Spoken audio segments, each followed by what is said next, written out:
radarcirebon.com, kembali lagi di Radar Cirebon Channel. Dan kita ketemu lagi nih sama dua pemerhati sepak bola. Yang satu adalah pengamat sepak bola yang sudah kawakan lah, sering membuat prediksi-prediksi dari Cirebon dengan caranya yang berbeda dan unik.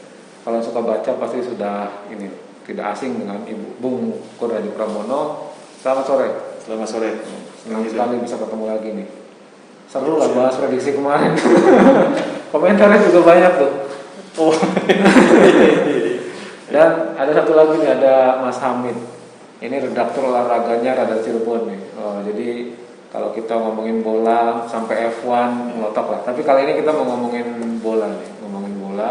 Apalagi kalau bukan pertandingan final Euro, ada Italia dan Inggris. Ini sesuai prediksi sebetulnya. Karena di pertemuan sebelumnya kita ngobrol kan, sebelum Inggris versus Denmark, kita udah ngobrol bahwa kemungkinan final ideal nih antara Inggris dan Italia. Ini sebenarnya sesuai dengan harapan kita ya. Jadi seru lah nonton finalnya gitu. Tapi di samping itu kita juga selain membuat prediksi, mungkin kita akan sedikit mengulas pertandingan antara Inggris Italia, duel klasik.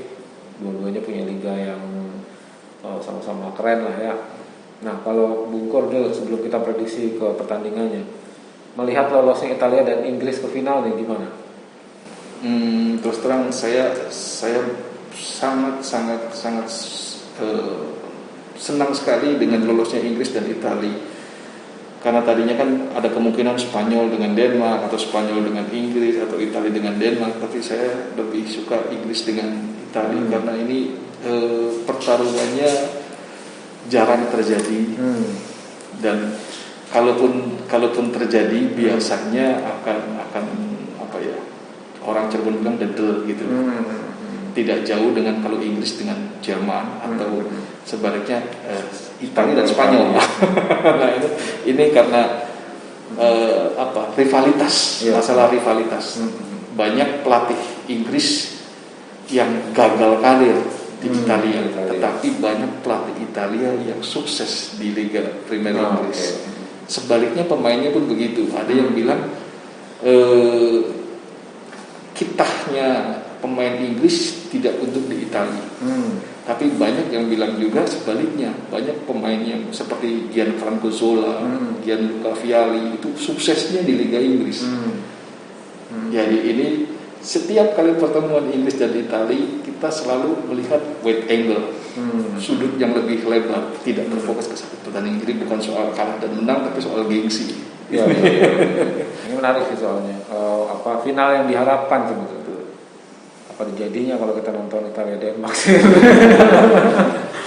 Agak gimana gitu. Ya meskipun pertandingan Inggris Denmark kemarin seru banget sih menurut saya. Ya. Dari beberapa laga Euro tuh menurut saya salah satu yang paling seru ya pertandingan ini. Gimana Mas Amit? Ya memang Denmark itu habis-habisan ya di semifinal lawan Inggris itu. Dan mungkin kejutan juga terjadi di menit-menit awal dengan gol yang dicetak Denmark melalui tendangan bebas. Kemudian Inggris mampu bangkit mungkin dari dukungan supporter yang penuh saat itu 60.000 lebih ya enggak dari statistik di live score. Nah, Denmark sendiri mungkin kurang beruntung ya. Banyak yang bilang faktor wasit menentukan lolosnya Inggris ke final. Kalau dari kacamata saya sebagai fans Inggris ya kan ya. Kalau dari sisi wasit, saya kira wasit sangat fair play, meskipun banyak yang membuli di netizen, di medsos gitu. Beberapa kontroversi, khususnya penalti dari diving yang terjadi oleh yang dialami Raheem Sterling.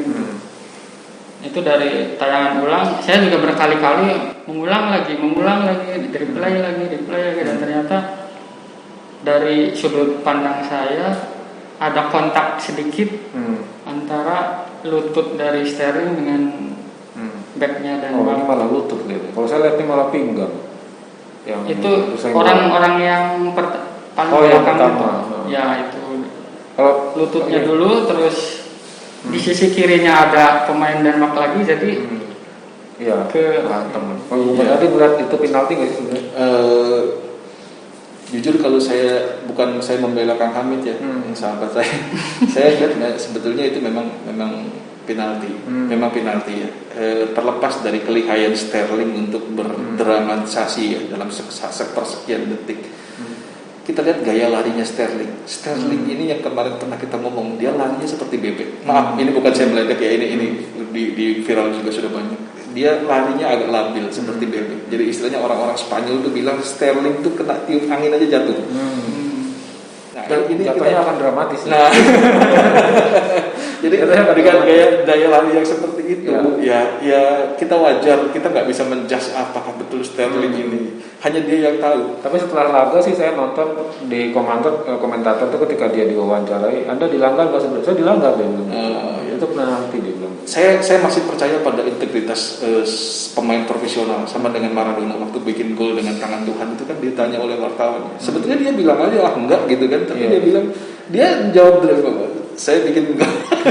Jadi kan selesai gitu loh. Tidak ada ini. Tapi terlepas dari penalti itu, sebetulnya kalau saya tadi bicara sama Kang Hamid, yang lebih chance untuk penalti adalah pada saat Harry Kane menit ke-73.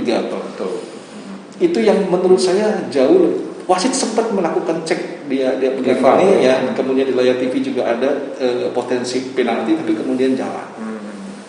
Padahal menurut saya yang lebih kans untuk penalti adalah kejadian itu. Ini kalau kita lihat laga itu terus kita merefleksi ke pertandingan Italia nih, back Italia kan karakternya kita tahu sendiri kan seperti itu ya. Ini apakah pergerakan Sterling ini sejauh mana harus diwaspadai untuk oleh back Italia? Saya rasa back Italia ini seperti terbaik di dunia ya. Jadi jauh lebih berpengalaman. Jadi saya pernah menulis di Radar juga bahwa seorang ayah yang anaknya masuk sekolah sepak bola di Italia, itu dia lebih bangga kalau anaknya dijadikan pemain back daripada jadi striker.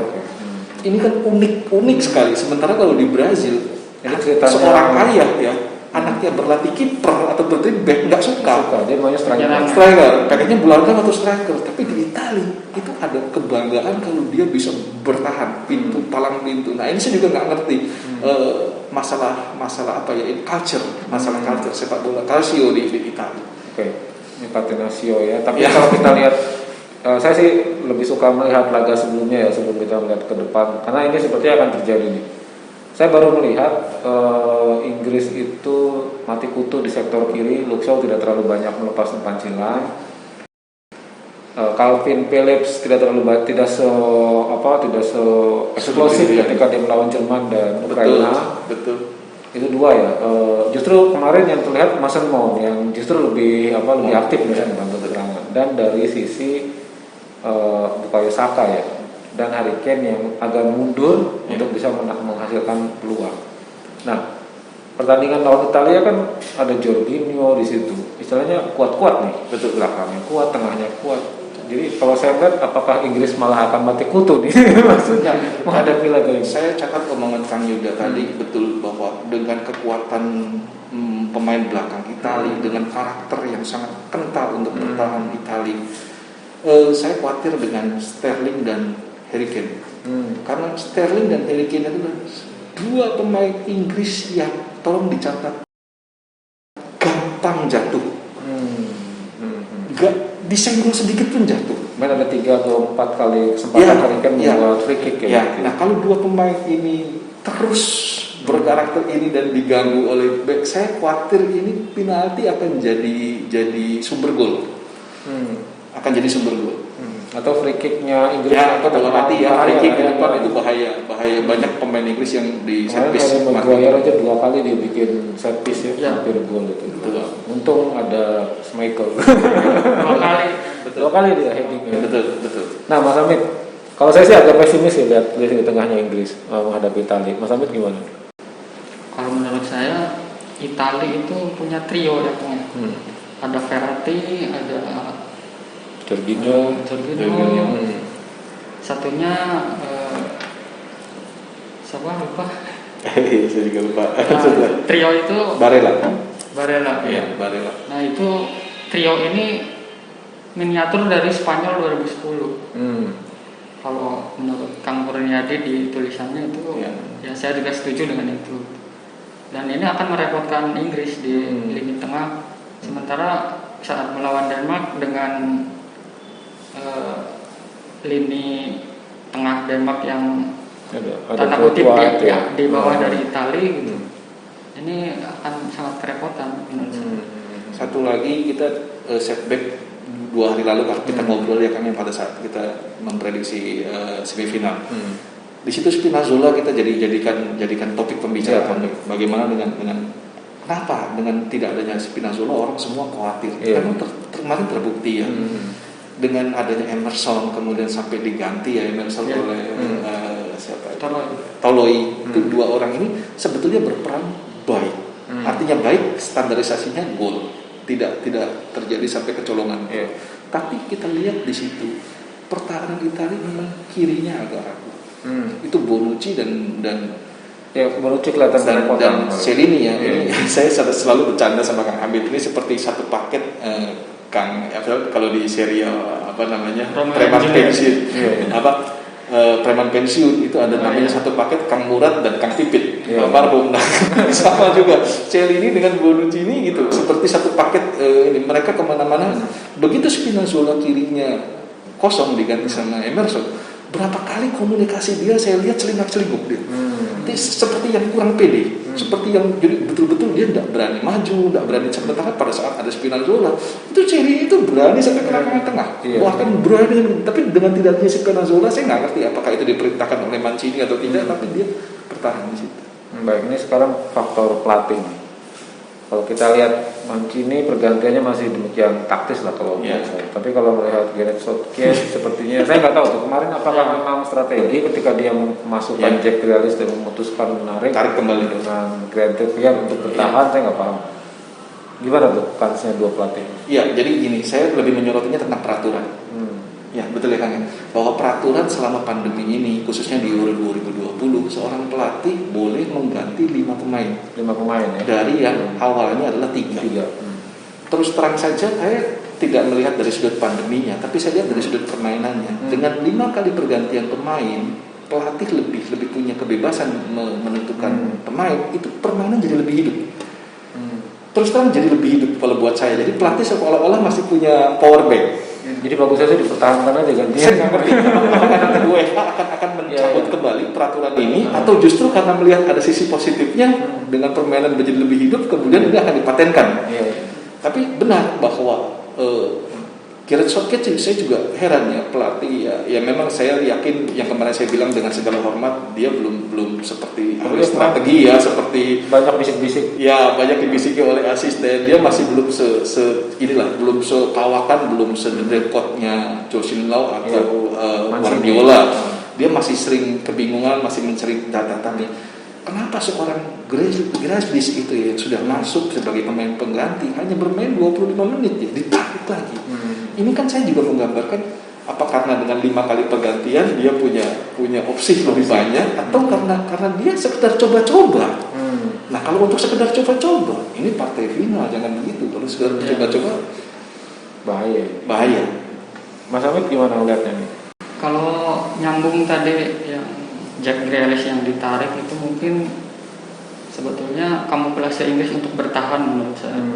Karena bagaimanapun juga itu pertandingan semifinal yang harus dimenangkan Inggris.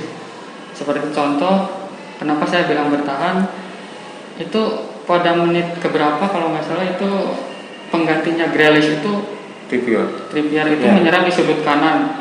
Di sudut kanan itu sudah kosong dan sudah tidak ada back, malah dia mendelay bola diumpan lagi ke belakang. Itu bingung. Itu sering setelah unggul 2-1 itu sering. Setelah unggul 2-1 Inggris jadi seperti yang tidak punya determinasi untuk menang.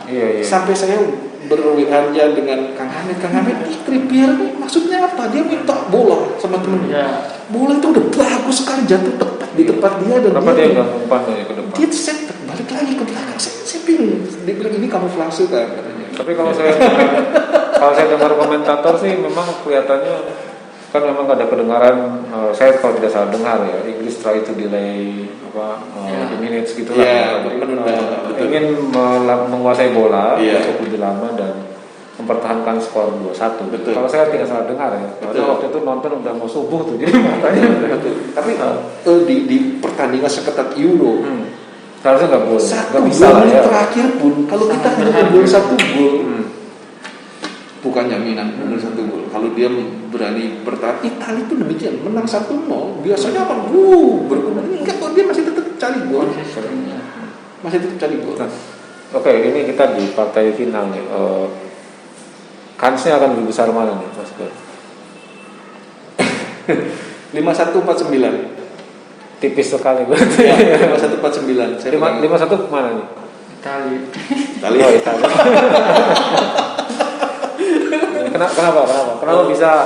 Kenapa bisa pegang Italia dari 5-1-4-9? Di balik rumor tentang non teknis. Yes. Tadi pagi saya nulis, saya ketawain juga sama kamu. Tadi pagi di Radar hari ini saya nulis tentang hal-hal non teknis. Tapi di balik itu semua, saya melihat bahwa dalam perjalanan 6 kali pertandingan, Italia yang lebih konsisten. Kan kemarin saya sudah bilang untuk menjadi juara dalam 1 bulan, tim ini harus bermain 7 kali. Harus 7 kali dan tidak boleh salah. Kalau sekali salah saja sudah bahaya, apalagi di pertandingan gugur. Nah, Inggris saya rasa bagus, tapi belum sekonsisten Italia. Dan kelihatan sekali bahwa tim Italia lebih siap untuk jadi juara. Mancini stok pemainnya masih aman di gudang, dia masih bisa tukar stok. Sementara di Inggris, di kubunya Southgate, saya rasa hanya tinggal Rashford di garis depan yang mungkin masih baru main berapa menit ya. Rashford main ya, sempat main berapa menit gitu loh waktu penyisihan. Dan saya nggak ngerti juga apa tidak sesuai dengan skemanya. Kalau memang tidak sesuai dengan skemanya Southgate, kenapa dibawa gitu ya Southgate? Kenapa dibawa si Rashford ini? Dan yang tidak dibawa justru pemain tengah yang Inggris menurut saya kurang. Pemain West Ham yang dipinjamkan dari MU itu Lingard, kemudian Dele Alli yang Tottenham Hotspur itu saya nggak ngerti kenapa itu nggak dibawa. Padahal Inggris sangat butuh itu. Maka kalau saya agak khawatir terus terang ketika melihat kemarin pertandingan itu, Inggris sepertinya agak bukan kalah ya, jadi tidak se-eksplosif biasa di lini tengah. Justru kemarin Harry Maguire, Joe Stones yang lebih banyak menusuk untuk mencari ruang ke depan ya itu Muhammad. Benar nggak Muhammad? Betul. Kalau menurut saya nanti di final mungkin dari prediksi Kang Kurniadi 5-1-4-9 mungkin bisa kebalik Kang dengan faktor penonton. Faktor penonton sangat. Karena Italia kalau tidak salah hanya dapat 150 ya. 150 kuota. Karena Inggris itu harus karantina 10 hari kalau nggak salah mau masuk Inggris.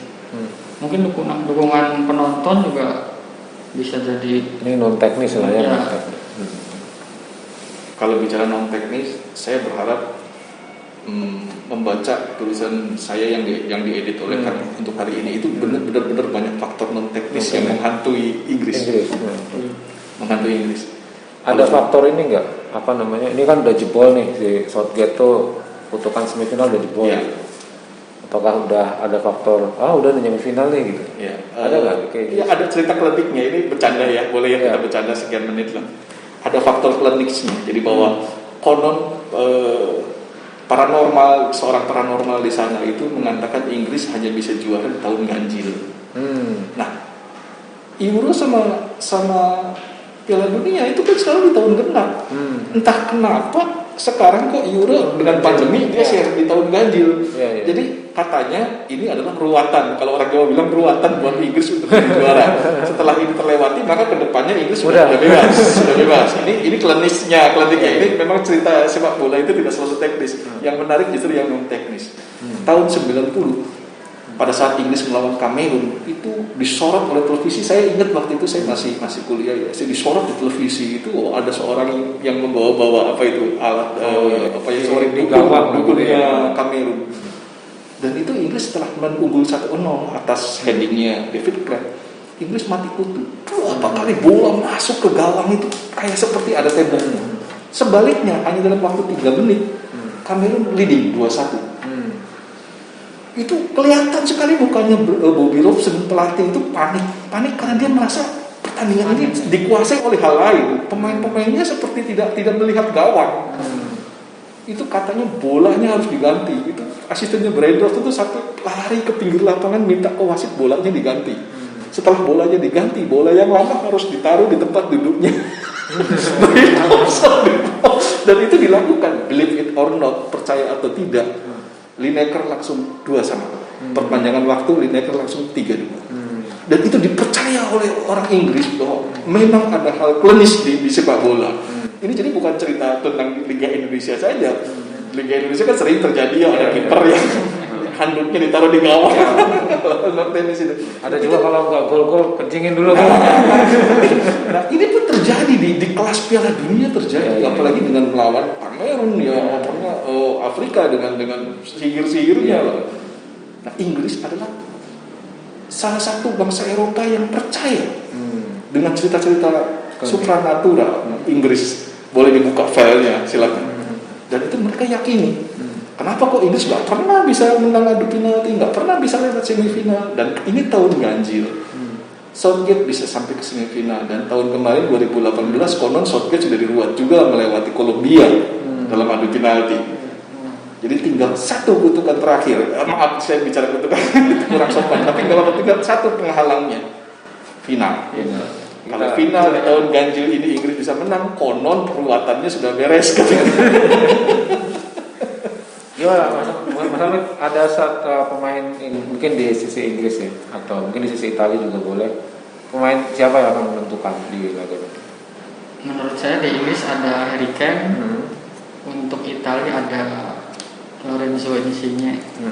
Dia pemain yang cepat meskipun tubuhnya kecil, tapi punya kegesitan yang luar biasa, dan ini pasti akan merepotkan pertahanan Inggris. Chiesa nggak dihitung nih? Chiesa selama ini mungkin target man ya, kalau saya lihat. Enggak, kalau saya melihat Chiesa itu seperti Morata, mengganggu. Jadi dia tidak sehebat.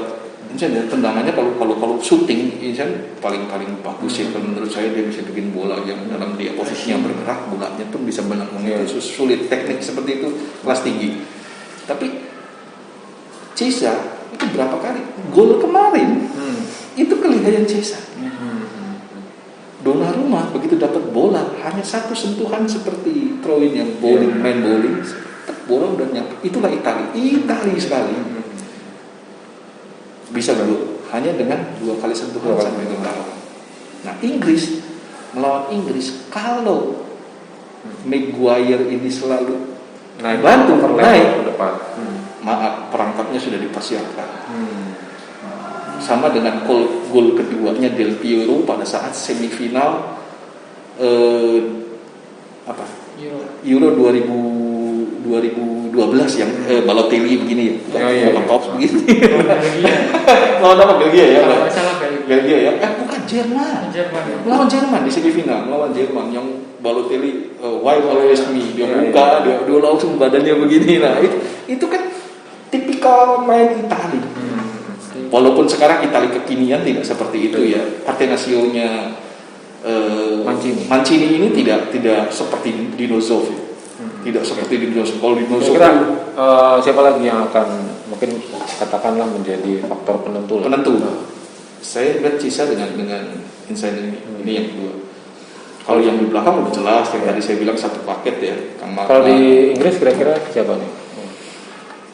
Inggris Sterling tetap. Ya, Sterling.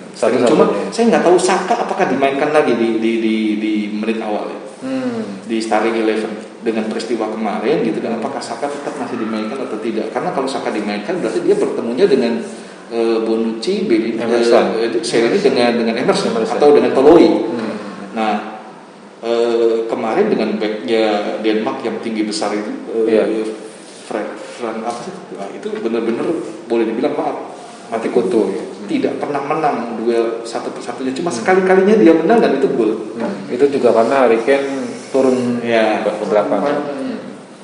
Jadi apakah mau diturunkan lagi pemain tipe ini melawan Italia, saya nggak tahu. Ini kan prerogatifnya pelatih ya. Tapi kalau diturunkan misalkan yang lain ya, misalkan, tapi saya rasa Southgate nggak akan mau menempatkan Sterling dari awal di sebelah kanan ya.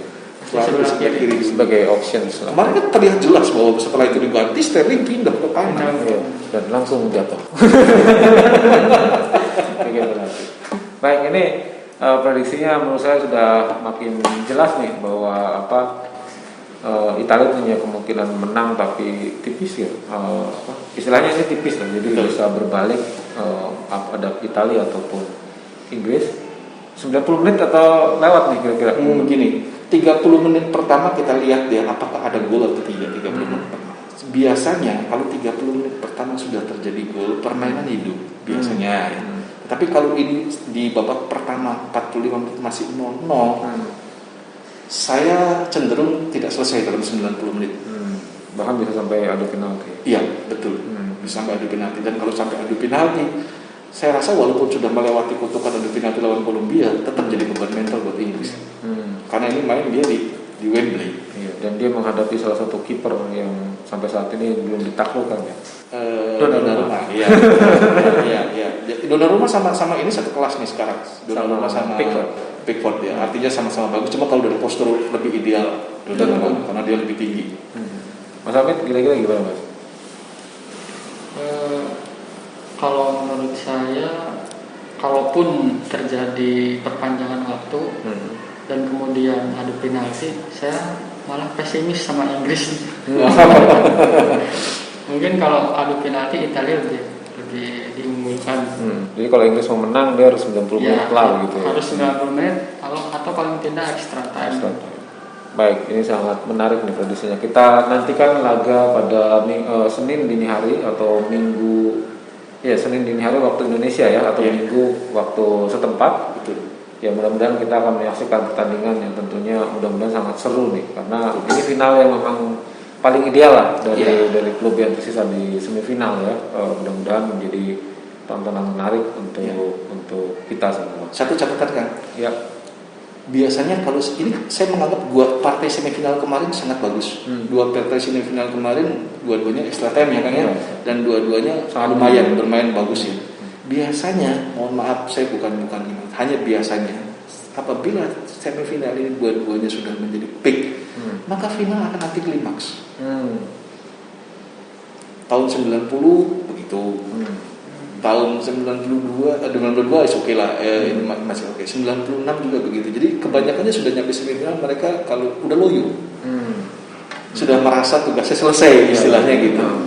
Tapi ada satu keuntungan bahwa selama setahun ini para pemain seperti orang kehausan, tidak dapat sorakan penonton. Nah di sini dapat lagi Wembley dia dapat. Jadi mudah-mudahan walaupun mereka sudah kelelahan, final tetap menjadi klimaks, bukan anti klimaks. Baik, sangat menarik. Terima kasih Mas Amit sudah bergabung di channel radarcirebon.com. Bung Kurede, terima kasih nih. Mudah-mudahan prediksi kita nih akan membantu sebelum nonton laga. Jadi setidaknya kita lihat dulu prediksinya. Jadi pada saat nonton laga sudah lebih banyak referensi dan tidak terlalu banyak ekspektasi lah misalnya. Baik, siap. Terima kasih Bung Kur. Terima kasih. Baik, terima kasih sudah bergabung di obrolan kita di Radar Cirebon Channel. Sampai jumpa lagi di yang akan datang. Oke, thank you.